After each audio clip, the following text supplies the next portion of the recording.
Hello YouTube, welcome to the 94Co channel. This is my 2010 Volkswagen GTI. That is a 2-liter turbo TSI engine, and that is a junkyard 3.6-liter VR6. And throughout this video series, we're going to see if we can make the two work together.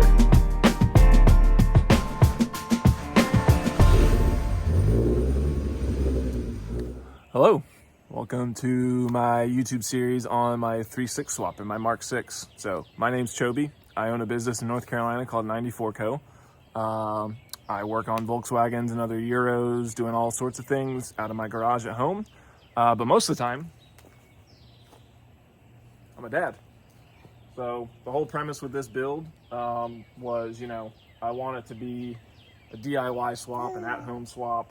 I don't have a fancy shop with, polished floors. I don't have 10 employees working under me. I'm really just going through this whole thing by myself, learning a bunch of stuff along the way, and wanted to document the process in the hopes that maybe there's one person out there that I inspire to be ambitious and do something out of their comfort zone. So in today's episode, we're going all the way back to August and recapping. We're going to tear the whole engine down and learn some stuff about some VRs. So I appreciate y'all joining. If you like what you see, maybe consider subscribing and stay tuned for some more content. All right, Oscar? All right, this is my VR6. It is grabbing onto me right now. Shout out to Stitchcraft for having a shirt that is attracted to this. So today is officially, unofficially day one of doing this swap. We got a lot of stuff showing up for this engine. Shout out to FCP Euro and Euro Tuning. Not a sponsor. I wish. If y'all want to sponsor this, too late, the car is done. Today's day one, so what are we gonna do? We're gonna I want to disassemble this basically to the block, but we'll take the engine mount off. It's not supposed to do that. The wiring harness off. All these cooling hoses, all the accessories off, every bracket, the intake manifold. So, I say we just get rocking and rolling. Tear into this 171,000 mile VR6. We're 5 minutes in, and a little juicy, a little bit of water, a little bit of water in here. If we need to buy more stuff, we'll buy more stuff. What is money? Can't hide money. We got. These are all breaking. Oh, that's fine. If you were the tech at VW South Charlotte that warm plant this, leave a comment down below. Throwing shade. Explaining yourself. Basically, just do me a favor, step on your camera. Yeah. Everyone's roasting me online because they're like, it's so much work and it's a downgrading power, blah blah blah. And I'm like, obviously y'all have never heard of 3.6 screaming at 7,800 RPM. So suck my. There is light at the end of the tunnel. It only took 3 hours to get here. I have no idea what I'm doing. Y'all seen that episode of SpongeBob where he goes to the crusty crack pipe? VR6 guys know it. I bought a metal crack pipe. These hoses are freaking swollen. They're swollen. They were probably miles away from failure. Well, just like me. The old worm clamp delete. Oldest trick in the book. It's the dealer. There's no way they would have done that, right? Leave a comment down below. We won't read any of them. This is metal. If you think of a color scheme, leave a comment down below. I'll ignore it and have already picked something. no! So, this is a crack pipe. Hey, buddy. Oh, never mind. Well, yeah, because the guy had it on the forklift and he had no teeth. Powder coat tastes like chocolate. Ask me how I know. Because I'm making a killing off this. I don't even know what this is. Should I have worn gloves? Big Glove, if you want to sponsor us, Big Glove, conglomerate, leave a comment down below. Just for the glove of it. I'm doing it just for the glove. Just for the glove of the game. Could use them for all kinds of things. This here is the fuel pump! Did you see that? I almost died. Man! I almost stabbed my eye. Leave a comment down below if you're smoking crack right now. Everything's fine. I am so confused.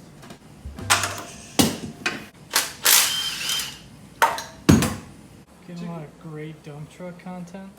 Not a sponsor. Actually, looks better than I thought. Definitely was in dire need of a valve cover gasket. You can see where it was leaking pretty much everywhere.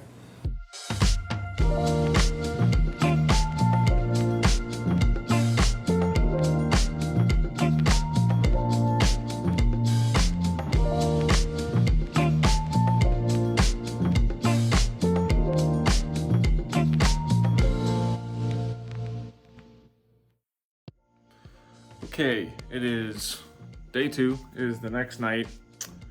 Car is actually back inside. We got the transmission right, where am I? Right there. More on that later.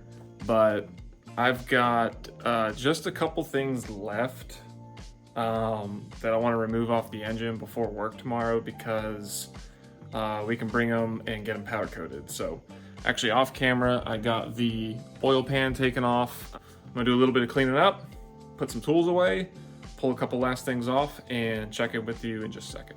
So we got this big fancy metal timing cover with all sorts of chains and doodads behind here. So we're gonna pull this off. This is gonna get powder coated, and then we're gonna see about getting the upper timing cover off as well. These are both metal, we both powder coat these. And these are both things that, you know, should be decently seen. So this is really gonna help tidy up the engine and make everything look nice and pretty. We'll have ourselves a bare-ish block here shortly that we can degrease and power wash and clean up. And not a bad start for the first couple days. So I'm gonna set y'all down, put you on the time lapse. We're gonna get these covers off.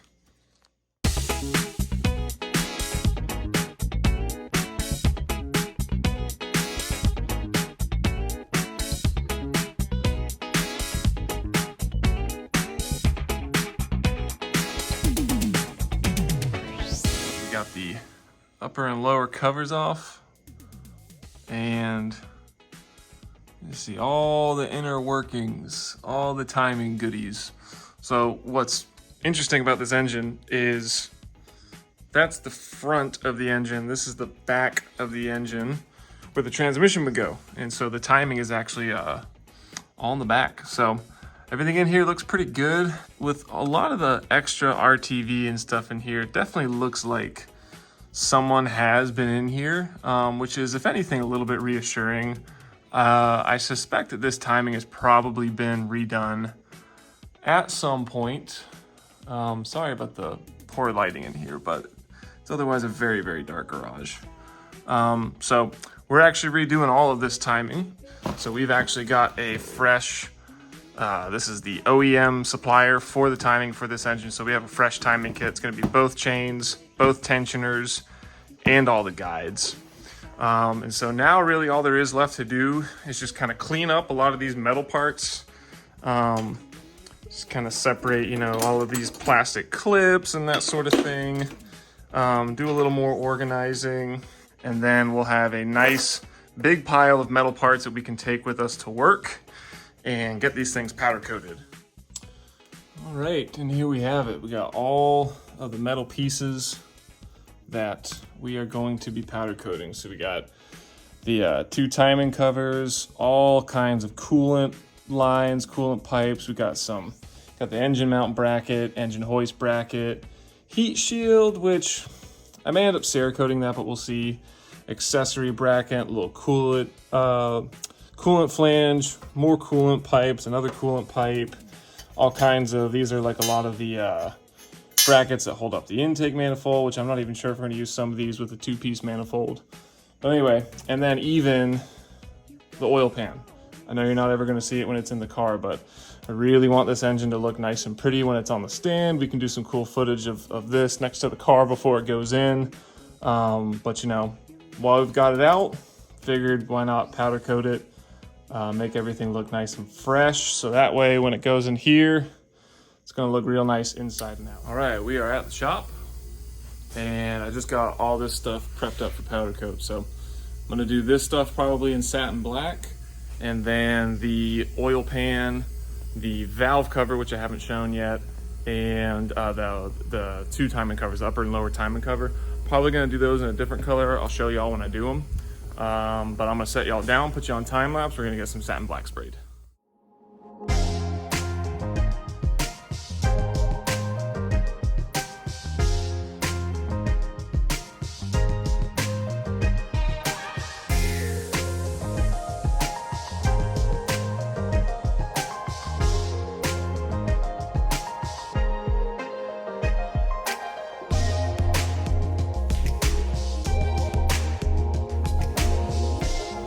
Alrighty, so the timer has gone off and we got some pretty cool stuff to pull out the oven. No pun intended. Let's see what we got.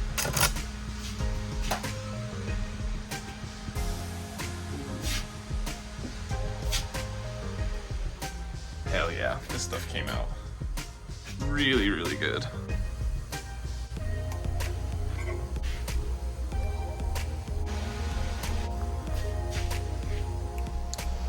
Alright, so for kind of my secondary accent color, ended up going with this silver vein, and then I sprayed a really nice high gloss clear on it. So not only is this going to be nice and shiny and pretty, but it's also going to be very durable. The gloss on that. Super nice. This is the other upper cover. Yeah, so you can see it's got some texture to it. It's supposed to have that. It's not orange peel, it's actually what the powder coat is supposed to look like, but pretty unique look. Nothing too flashy, definitely different. Word. All right, so with all this stuff done, basically all that's left is the valve cover. I might end up doing it in white to match the wheels and to kind of continue the theme of the current engine setup that's in it now with all the white accents. Another big step, this engine is about to look really, really, really nice. Very excited. So it's been about a week since I was last on camera. Pulled out the MK6. I'm gonna do a little bit of straightening in the garage, and we're gonna carry on. Hopefully get this cylinder head off the VR6 today. That way we can take it to the machine shop. We can have everything decked, chem bathed, cleaned up. We're gonna have a beautiful cylinder head ready to go back on the engine, get everything retimed once we pick it up from him. So let's get going. Got about 4 hours, which is more than enough time. So let's see if we can get this head off, and then maybe we'll go for a little drive in the GTI and talk a little bit more. Let's go. All right, so we still have the lower timing components on. I can take care of those later. I'm trying to get the head off today. So we got the cam phasers off, chain off. We got the fuel pump and the fuel pump drive gear off. We got the cam bridge assembly off with the solenoids. I'm gonna put y'all back down, put you back on the time lapse. We're gonna get these cams off, gonna inspect the bearings, hoping for good news, and then we'll check back later.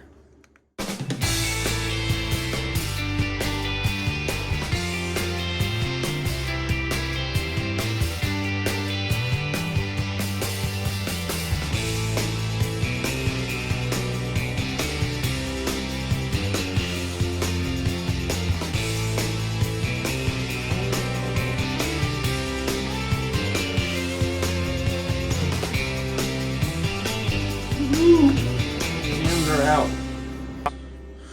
All right, so we got the bearings and cams out. Everything aside from just, being oily looks really, really good. Bearings are questionable. I'm not gonna lie. I don't know exactly what to look out for, but there's no hot spots, no obvious scoring. In my opinion, probably typical wear for an engine with 170,000 miles. So now we have 20, I believe, head bolts. Centers, I think, are longer. Edges are shorter. Yeah, it's 7. I think it's actually 7 and 13. These engines are weird. So we are head bolts away from having this head off, and we've barely been working for just over an hour. So things are looking good. Baby's still asleep, and let's get this head off.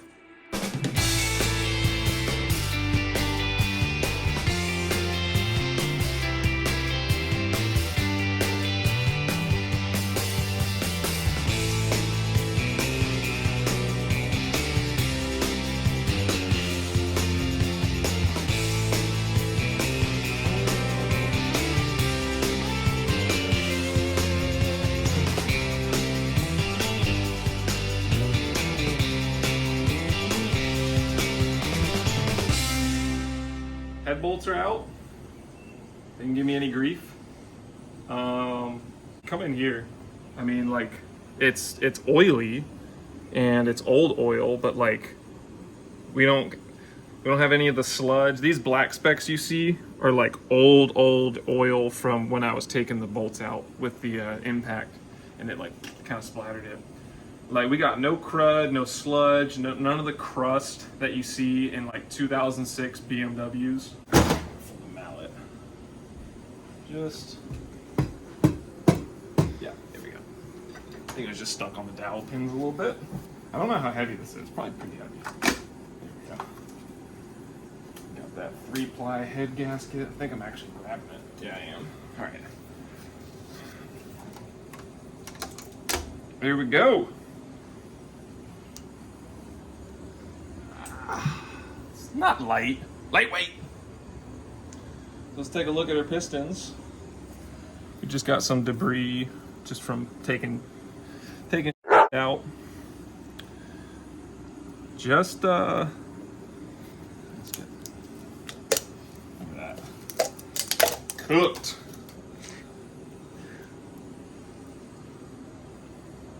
Doesn't look like anything blew through though, so I don't see anything that I do not like. I mean, this is exactly what I expected to see on an engine with this mileage, so I'm happy. I think this is a great stopping point for the day. We'll pack that up. So we're gonna take this to the machine shop. It's gonna get decked. It's gonna get cleaned up, chem bathed, and then in about a week's time, we're gonna have a shiny, cleaned, flat, true head, and we can really start going in and retiming this engine, bolting on all the cool stuff that we powder coated, and then putting all these parts on.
Just to kind of get your mind going, what'd you just learn?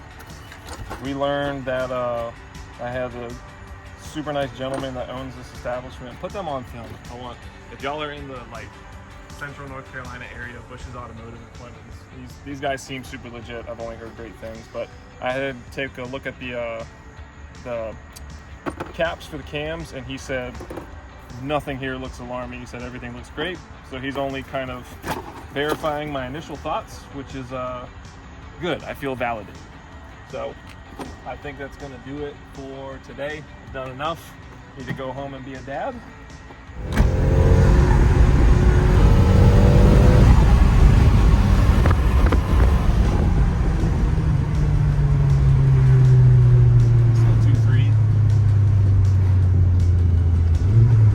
Thank you for the reminder, my car is slow. This car's not fast, it's just quick.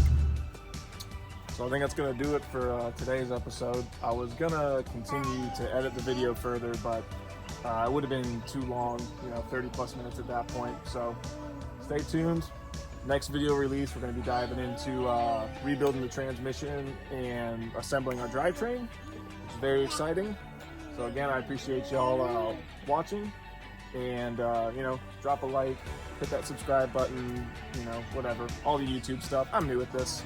So anyway, appreciate y'all checking in. Have a great day. Go do something cool.